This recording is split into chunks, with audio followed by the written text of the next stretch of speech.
அண்ணுதல் அப்படின்னா நெருங்குதல், அண்ணா அப்படின்னா நெருங்க முடியாத மலை. யார் நெருங்க முடியாத மலை?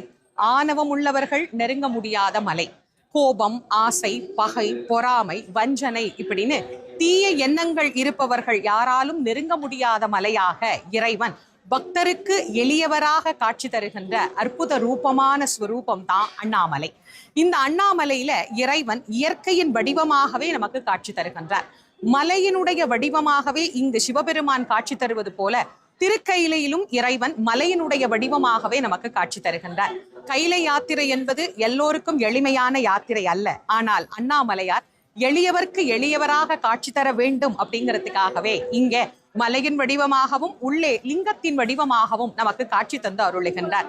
இந்த அழகான அண்ணாமலையார் ஜோதி பிழம்பாக நின்று நமக்கு அருள் புரிந்த நாள் தான் தீபத் திருநாள். இங்க சிவபெருமானுக்கு எவ்வளவு சிறப்போ அதே போல முருகப்பெருமானுக்கும் இங்க சிறப்பு.